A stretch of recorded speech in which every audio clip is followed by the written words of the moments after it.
Well, good evening, ladies and gentlemen, and welcome to another edition of Seeing Beyond and Through with Monty.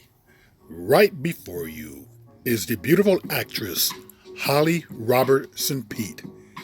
We got familiar with Holly Robertson Peete for her star turn in the late 80s, early 90s sitcom 21 Jump Street. And then she was on another series, Hanging with Mr. Cooper. Miss Peete is also a singer, I should add, and she's married to former NFL player Rodney Peete. Mrs. Peete and Rodney have 4 beautiful children. Here she is with one of her sons at a gala. She's looking lovely in that green. But Holly is making some news here lately for revealing something that some people are wondering, why is she revealing it now? Some are accusing her of clout chasing. Others are saying she should have just been quiet. And what she is revealing is that soon-to-be ex-president Donald Trump called her the N-word. Now, is anyone really surprised? As you see in red right there, it's kind of a stab at Trump because it says that they're the least racist because Trump has claimed to be the least racist president. Ha! We know he is delusional. But I want you to hear what Holly has said. She's going to describe the event to you.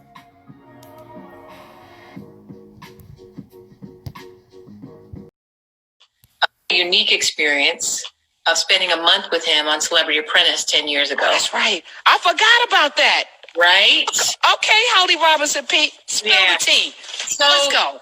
So back then, that was, let me set the stage. So he hadn't really quite started that whole birther thing yet, because I would not have gone on the show. Period. Mark Burnett called me and asked me to go on the show, and he had seen my fundraising and said he really wanted to help me in the charity, and they had a bigger budget for charity donations, and he thought it'd be good. And I said, "You're not going to try to make me the new Omarosa and try to make me the mean black lady or anything, are you? Because this is not something I really want to do. I'm not interested in that." I watched the show, and you had Pierce, this guy on, and then Joan, and they're all going at each other. I said, "Y'all don't want to meet Philadelphia Holly." Because Philadelphia Holly is not the Holly that everybody knows from TV. So I just didn't want to do that. But he convinced me to go on. And he said, "I think you're going to really do well and you'll get a lot of funds for your charity." So I went on, and it was a very interesting experience. But because I went all the way to the finale, which I didn't quote win, but I outraised the other guy 2-1. I won $600,000 on the show for Holly Rob Foundation for autism. So it was a trip and kind of messy and stuff, but I found him to be kind of, piggish and bullish and stuff, but I didn't find him to be just this, I don't know who he is now. I did not see that. So I think that the combination of power and corruption and all that stuff just made him go to that next level of just, I don't know who this guy is. And well, they say success and money magnifies who you are. So it's power. It's power. It's the power I think that he has, and an ego and the narcissism and all the other issues that he struggles from. So I spent that month with him, and he was, kind of lovely to me. But then,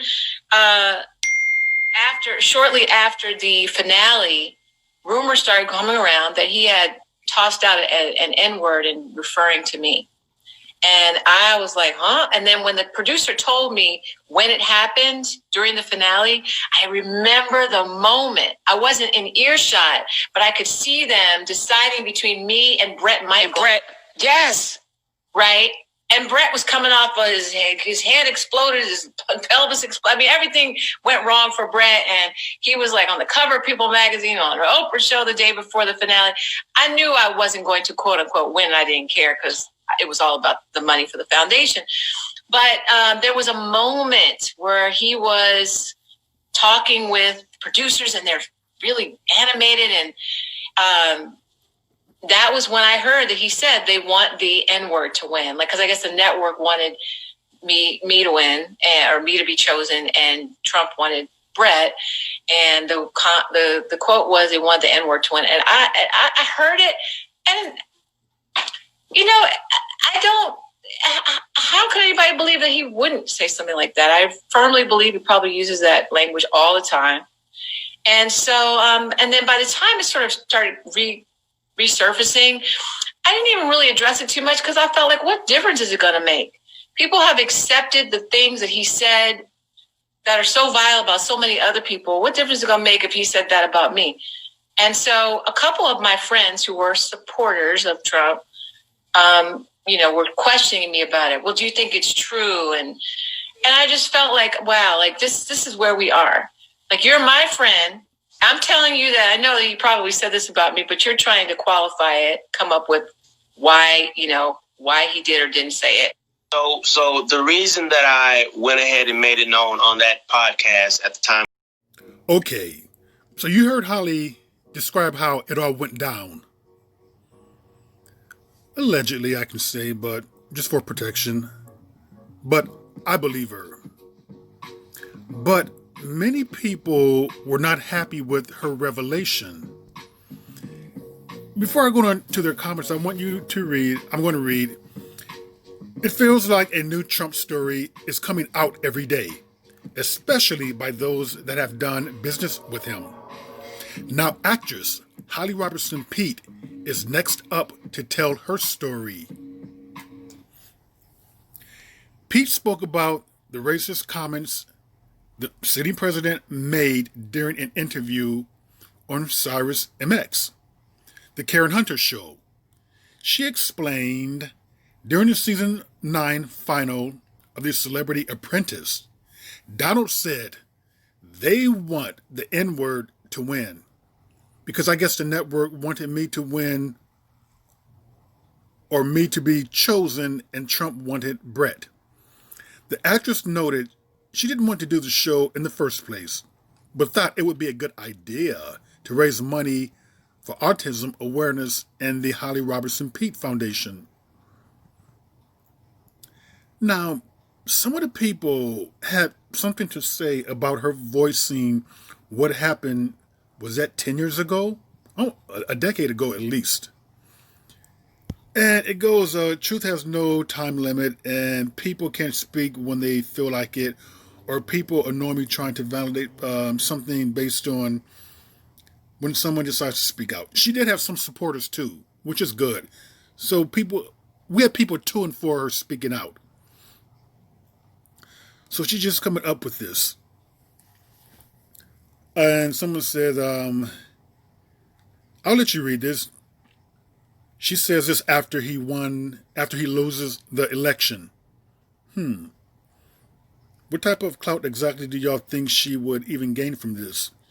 She gains nothing from this. His time is up. The bottom, I don't know why she's just speaking out about this. I'm not sure if I believe her. Well, I do believe her. I don't agree with her timing. I'm going to tell you why I don't agree with it. Why now? I agree. He was lovely towards me, but yeah, he called me the N-word. Sweetie, what? And what did her husband do? LOL. So some of you guys want Rodney to confront Trump. All right. Did he say it or not? And who was it that was told to you exactly? Heard him say it. She said the executives. I thought she said yeah. Girl, bye. Clout is one hell of a drug. Some people are accusing her of clout chasing. Why does it matter when she came out? She's speaking her truth. What's it? Y'all really need to chill on his clout, SHIT. 100% believe the unproblematic queen. I put nothing past Trump. True. Why wait to say something now, though? Laughing my face off, she's lying because what? Why she ain't been saying nothing? I'm sure he said it before. Okay, here's the thing. I get what people are saying, like, why didn't she say something now? And she's waited over like 10 years to speak about this.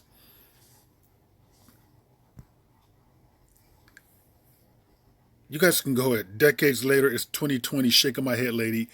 You know, people, here's the problem with what I have, why she's speaking out about it now.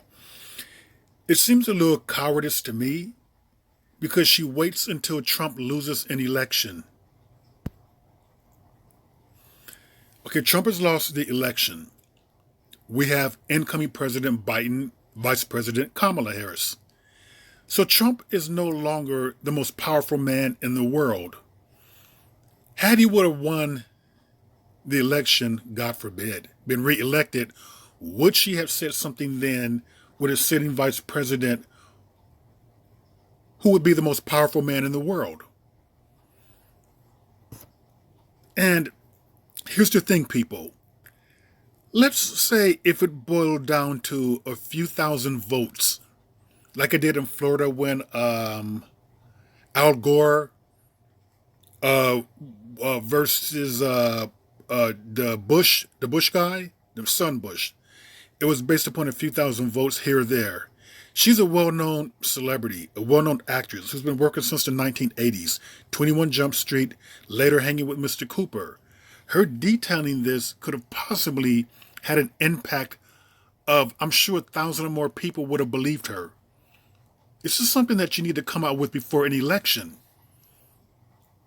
Because her not revealing this could have been the difference between thousands of votes that could have potentially gone to the winner,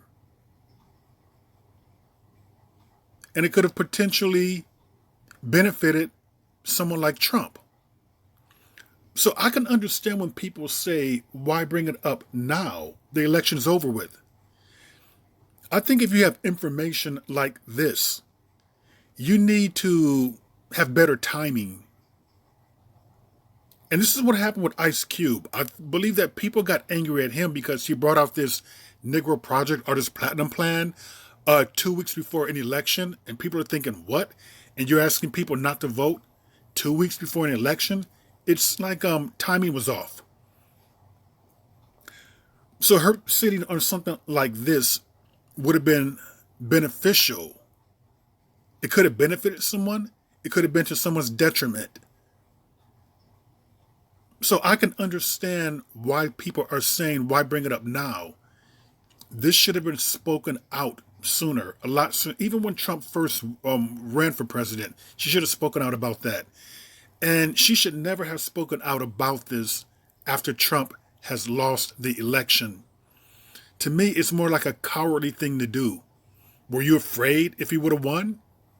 Would you have been afraid to speak out against a sitting president? But you wait till he loses the election, then speak out about it. So that's the problem that I have with her speaking out about it now. Yes, her truth. She can say her truth. She can speak her truth. But also, we can call her out on it and saying that, sweetie, your timing was a bit off. And with that, ladies and gentlemen, that was another edition of Seeing Beyond and Through, and I will see you beyond and through.